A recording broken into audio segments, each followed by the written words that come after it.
நம்ம குட்டி ஏபி டிவிலியர்ஸுக்கு இனிமேல் சிஎஸ்கேவோட பிளேயிங் லெவலில் கன்ஃபார்மாக வாய்ப்பை கொடுக்க போகிறாங்க அப்படின்னு ஒரு லேட்டஸ்டான அப்டேட் வந்து கிடச்சிருக்கு. இந்த அப்டேட்டை யார் கொடுத்துருக்காங்க, என்ன காரணமாக இவருக்கான வாய்ப்பு வந்து கிடைக்க போகுது, இவருக்கு வாய்ப்பு கிடைச்சா என்னென்ன சம்பவத்தை பிளேயிங் லெவலில் பண்ண முடியும், இதை பற்றின ஒரு ஃபுல் டீட்டெயிலை பற்றியும் நம்ம சாம் கார்னை சிஎஸ்கேவோட பிளேயிங் லெவலில் மறுபடியும் எடுத்துகிட்டு வர போகிறாங்க. எடுத்துகிட்டு வந்து ஒரு புதிய ரோல் பண்ண வைக்கிறதுக்கான ஒரு பெரிய சான்ஸ் இருக்குது. அது என்ன ரோல், என்ன காரணமாக இப்போ நம்ம சிஎஸ்கே ஒரு எடுத்துகிட்டு வர்றதுக்கான வாய்ப்புகள் இருக்குது அப்படிங்கிறதையும் இந்த வீடியோவில் பார்த்துடலாம். அதுக்கு முன்னாடி சேனலுக்கு புதுசாக இருந்தீங்கன்னா சப்ஸ்கிரைப் பண்ணிக்காங்க. இந்த வீடியோக்கு ஒரு லைக் கொடுக்கலாம், லைக் கொடுத்து ஃபஸ்ட்டு நம்ம சாம் கார்னை பார்த்துடலாம். சிஎஸ்கே எதிர்காலம் அப்படிங்கிற மாதிரி நம்ம சிஎஸ்கே ஆக்ஷனில் வந்து எடுத்துகிட்டு வந்திருந்தாங்க. பட் சொல்கிற அளவுக்கு இல்லை, பேட்டிங் பவுலிங் அப்படின்னு ரெண்டுலேயுமே வந்து சொதப்பிருந்தார். இதன் காரணமாக இவரை ட்ராப் பண்ணிவிட்டு அந்த இடத்துல நம்ம ஜெமி ஓட்டனை சிஎஸ்கே வந்து எடுத்துகிட்டு வந்திருந்தாங்க. ஸோ இதுக்கப்புறம் ஆடு லெவலில் இவருக்கான வாய்ப்பு வந்து கிடைக்காது அப்படின்னு எதிர்பார்த்துட்டு இருந்த நேரத்தில் இப்போ அவருக்கான வாய்ப்பு வந்து மீண்டும் வந்து கிடைக்க போகுது. அது மட்டும் இல்லை, நம்ம சிஎஸ்கேவில் ஓப்பனிங் பண்ணுறதுக்கான ஒரு மிகப்பெரிய சான்சஸ் இருக்குது. இதுக்கு முன்னாடி பார்த்துருக்கோம், ஓப்பனிங் வந்து பண்ணியிருக்காரு, பட் சொல்கிற அளவுக்கு இல்லை. மறுபடியும் இப்போ பார்த்திங்கன்னா நம்ம ரச்சன் தொடர்ந்து சொதப்புறதுனால அந்த இடத்துல சாம் கார்னை எடுத்துகிட்டு வர்றதுக்கான வாய்ப்புகள் இருக்குது அப்படின்னு லேட்டஸ்ட்டாக வந்து சொல்லப்பட்டு இருக்கு. சாம் கார்னை எடுத்துகிட்டு வந்தாங்க அப்படின்னா ஓப்பனிங்கில் ஒரு அதிரடியான ஆட்டத்தை வந்து வெளிப்படுத்த முடியும். ஏன்னா இதுக்கு முன்னாடி ஓப்பனிங் பண்ணும்போது அதிரடியாக தான் வந்து விளையாண்டு கொடுத்துட்டு இருந்தார்.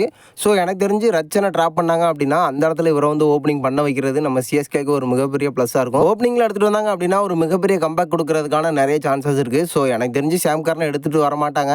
ஒருவேளை எடுத்துகிட்டு வந்தால் ஒரு தரமான சம்பவத்தை பண்ண முடியும் அப்படிங்கிறது என்னோட கருத்து. அடுத்து நம்ம குட்டி ஏபி டிவிலியர்ஸை பார்த்துடலாம். இப்போதைக்கு சிஎஸ்கேவோட ஆடு லெவலில் மும்பைக்கு எதிராக இடம் கிடைக்கும் அப்படின்னு எதிர்பார்த்தோம். பட் சிஎஸ்கே சார்பாக அவருக்கான வாய்ப்பு வந்து கிடைக்கல. பட் இப்போதைக்கு 6 மேட்சையும் சிஎஸ்கே வின் பண்ண வேண்டிய ஒரு கட்டாயத்துக்கு வந்து தள்ளப்பட்டிருக்காங்க. இனிமேல் நடக்க போகிற மேட்ச்சில் எல்லாமே அதிரடியான வீரர்களுக்கு வந்து நம்ம சிஎஸ்கே வாய்ப்பை கொடுக்க போகிறாங்களா, அந்த வரிசையில் நம்ம குட்டி ஏபி டிவிலியர்ஸுக்கான வாய்ப்பை வந்து கொடுக்க போகிறாங்க அப்படின்னு லேட்டஸ்ட்டாக வந்து சொல்லப்பட்டிருக்கு. இந்த அப்டேட் யார் கொடுத்துருக்காங்க அப்படின்னா நம்ம சிஎஸ்கேக்கு நெருக்கமாக இருக்கக்கூடிய சில இன்ஸ்டாகிராம் பேஜில் தான் வந்து கொடுத்துருக்காங்க. இந்த மாதிரி அதிரடியான வீரர்கள் தான் நம்ம சிஎஸ்கேவோட பிளேயிங் லெவல்லேயே வந்து தேவைப்படுது. ஸோ இவருக்கான வாய்ப்பு கிடைச்சா நம்ம சிஎஸ்கே ஒரு மாஸ் கம்பேக்கை வந்து கொடுக்க முடியும்.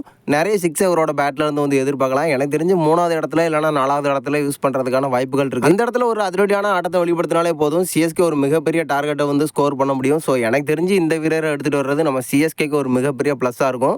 அதிரடியான ஆட்டத்தையும் வந்து வெளிப்படுத்த முடியும். நம்ம சிஎஸ்கே இனிமேல் நடக்க போகிற மேட்ச்சில் ஒரு மாஸ் கம்பேக்கை வந்து கொடுக்க போகிறாங்க. நீங்கள் என்ன நினைக்கிறீங்க, நம்ம சாம் கார்னுக்கு மறுபடியும் சிஎஸ்கேவோட பிளேயிங் லெவலில் வாய்ப்பு கிடைக்குமா, நம்ம குட்டி ஏபி டிவிலியர்ஸை எடுத்துகிட்டு வந்தால் என்னென்ன சம்பவத்தை பண்ண முடியும் அப்படிங்கிறத மறக்காமல் நம்மளோட கமெண்ட் பாக்ஸில் தெரிவிச்சிருங்க.